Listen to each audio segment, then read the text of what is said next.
નર્મદા જિલ્લાના તિલકવાડા તાલુકાનું આ સુરજીપુરા ગામ છે।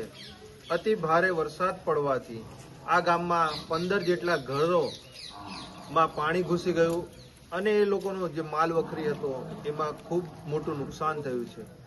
એની સાથે સાથે અમારી પાછળ તમે આ સુરજીપુરાની આ પ્રાથમિક શાળા તમે આ જોઈ શકો છો। આ પ્રાથમિક શાળા આખી બુડી ગઈ હતી પાણીની અંદર। આ દર વર્ષે આ સમસ્યા રહે છે। 1 થી 5 ધોરણના બાળકો આ શાળાઓમાં ભણે છે અને ફક્ત એક શિક્ષકથી આ શાળા ચાલે છે। આજે ગુજરાત મોડલની જ્યારે વાત કરતા હોય ભાજપ સરકાર અને 30 વર્ષથી 35 વર્ષથી આ ડબલ એન્જિનની સરકાર ગુજરાતમાં ને કેન્દ્રમાં હોય ત્યારે પેલી કહેવત છે ને દીવા તળે અંધારું, આ એવી પરિસ્થિતિ અહીંયા ગાડી છે।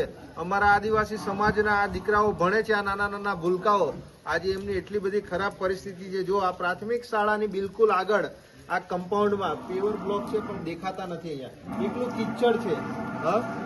એટલે આટલી ખરાબ પરિસ્થિતિમાં અમારા વિસ્તારના બાળકો ભણે છે। અમારે સરકાર શ્રી પ્રશાસનને પણ કહેવું છે કે પ્રાથમિક શાળા આટલા નીચાણ વિસ્તારમાં આપી છે, ગામમાં ઘણી બધી જગ્યાઓ એવી છે તો ત્યાં ગાડી એક વ્યવસ્થિત ઓરડા અને પાકું બાંધકામ કરી આપવામાં આવે। આ જે બાંધકામ છે એ જૂના જમાનાનું, જ્યારે આજે 35-40 વર્ષ જૂનું આ બિલ્ડિંગ છે, એનાથી પણ વધારે વર્ષો થઈ ગયેલા છે।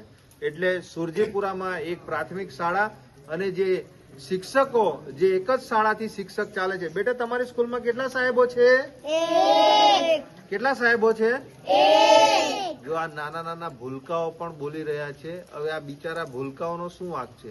આજે એમના ભવિષ્ય જોડે આ સરકાર જે ચેડા કરી રહી છે, શિક્ષકોની ભરતી કરી અને વધુમાં વધુ જે ટ્રાઇબલ વિસ્તારોમાં જે એક શાળાઓથી આ સ્કૂલો ચાલે છે એમાં વધુમાં વધુ શિક્ષકો મૂકે અને આ જે શાળા જેની આજે પરિસ્થિતિ આટલી ખરાબ છે એ શાળાને યોગ્ય જગ્યાએ